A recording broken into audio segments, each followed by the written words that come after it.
the Jewish Channel's Week in Review. Jewish terrorism in the West Bank and domestic economic protests reached new levels of popularity in Israel. Jewish high school football, Joe Lieberman sits down with a home team crowd, and more of the Jewish news that's changing your world right now in this episode of the Week in Review. Hello and welcome to the Jewish Channel's Week in Review. I'm Stephen I. Weiss. While the United Nations vote on recognition of a Palestinian state looms in the coming weeks, it is news of the Israeli government's conflicts with Israelis that continues to make headlines. A mosque in the West Bank was torched on Monday by assailants assumed to be Israeli West Bank settlers. The arsonists broke the windows of the mosque's first floor and threw burning tires inside. According to Palestinian authorities, this is the sixth attack on a West Bank mosque in just the last 2 years. And while the attack is being described as a revenge attack, the revenge is not against Palestinian violence. The attack on the mosque is presumed to be a response to an Israeli government intervention against illegal Israeli settler outposts in the West Bank. Hours before the attack on the mosque, Israeli police had razed 3 illegal buildings in the outpost of Migron. At that event, 6 settler teenagers were arrested for throwing stones at Israeli police. The Israeli Supreme Court has ordered the state to dismantle the entire outpost of Migron, finding that it was built on private Palestinian lands. In another attack assumed to be related to the mosque arson, Israelis near the West Bank settlement of Yitzhar stoned Palestinian cars as they were passing by, causing damage and smashing several windows. But the Israeli government is also facing a challenge of peaceful protests, with hundreds of thousands of liberal Israelis continuing to turn out to protest the government's economic policies and asking for a return to government subsidy levels that existed a couple of decades ago. Rallies this past weekend were estimated to include as many as 450,000 people, which would easily make it the largest demonstration in Israel's history. If the same proportion of Americans turned out at a protest, it would consist of 19 million people. At the same time, protesters are beginning to dismantle the tent cities that have become a persistent symbol of the protests. The protest's initial core issue was housing availability, and these tent cities were meant to illustrate that. The dismantling of these tent cities is a declaration of victory, as organizers feel they've succeeded in getting their message across and that they'll continue to be able to draw large crowds to periodic protests. A separate domestic initiative that we reported on last week is the effort to end de facto segregation in Israeli public schools, where students from the Ethiopian community have become the overwhelming majority of students in some schools after what amounts to white flight from some neighborhoods in the Jewish state. The Education Ministry shut down 2 schools that developed overwhelming majorities of Ethiopian community students, promising to send those students to other schools with more even ethnic distributions. But when the school year started this past week, most of those students were at home, not at new schools. And more than a third of them had not even been assigned to new schools yet. Officials blamed the lack of placement on religious private schools, telling the newspaper Haaretz, quote, "Private schools do not absorb these children as well. The principals make problems over the few they do take." Meanwhile, when it comes to private Jewish schooling overall, the ultra-Orthodox Jewish community is now making headlines with its headlines. Bena Magazine is a magazine for ultra-Orthodox Jewish women and surprised many this week with the cover story for its latest issue, carrying the cover headline, "Are we teaching our girls too much?" The article debates whether high school girls learning directly from texts is the best way to prepare them for lives of housekeeping.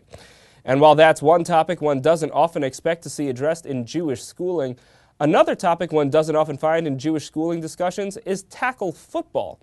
And yet, tackle football teams are a growing trend in Jewish private schools, with at least a handful of Jewish schools now having tackle football teams. In a first-ever event for West Coast Jewish schools, this game saw 2 Jewish schools face off in an 11-player exhibition game between the San Diego Jewish Academy Lions and the Milken Community High School Wildcats. The latter team is based in Los Angeles. San Diego won by a score of 25-8 in what was the Milken School's first ever game for its brand new football team. The schools dubbed the exhibition game the Bagel Bowl, while on the East Coast, 2 Florida Jewish schools compete annually in a game they've dubbed the Kiddush Cup. Of course, as anyone who's ever played for a Jewish school sports team can attest, there's a difference between having a Jewish school sports team and having a team that can actually beat general admission schools. But one school is making a significant investment in just that goal by hiring a former NBA All-Star to coach its boys basketball team. Kenny Anderson was the second overall draft pick in 1991, playing much of his career for the New Jersey Nets, and the rest for a combination of 8 teams.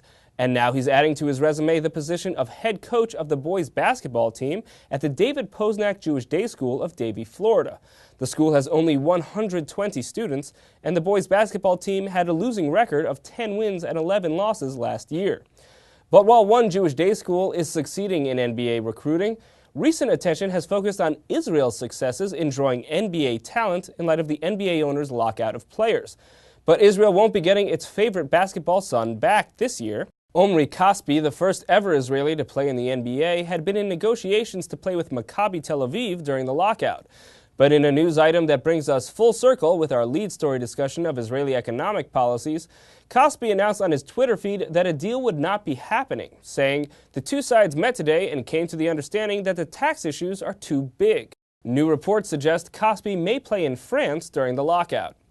And though Israel isn't getting its NBA export back, the Jewish state is receiving new support from artists here in the United States, as Christian Needham reports. Supporters of both Israel and the arts turned out at the Industry City Gallery on the Brooklyn waterfront last week for the opening reception of a show sponsored by Artists for Israel. The Response Art Series, an experiment in politics, power, and pop culture, features works by 50 artists inspired by pro-Israel educational lectures they attended. The approach was proposed by the show's organizer, Cheryl Ehrman, who described her process for coming up with the sessions and the effect they had on the artists who attended.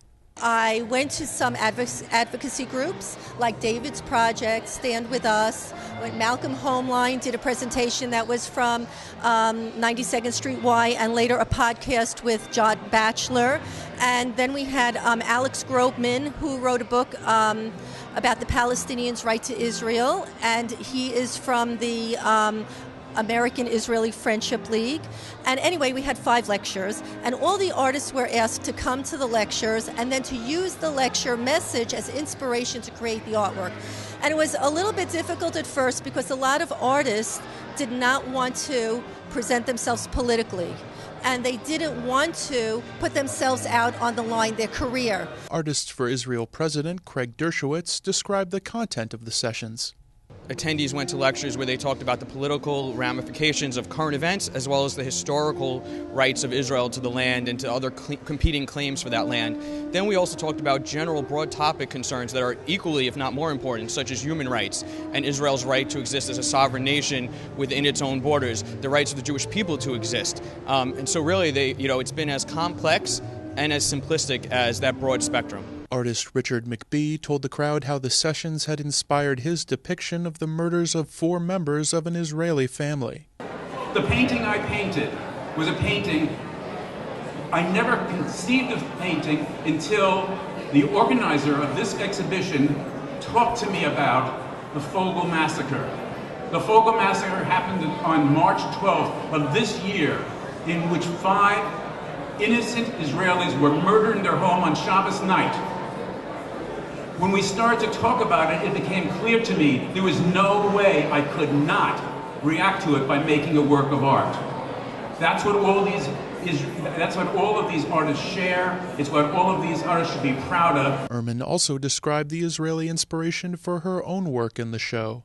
So when people say things like Israel doesn't have the right to exist, or Israel should give back the land to the Palestinians, I answered it with my paintings of the 3 kings of Israel, David, Solomon, and Herod. Who were they kings of? They were kings of Israel. So if people start to realize that Israel was here long before the Palestinians were the last 60 years, maybe people would feel differently.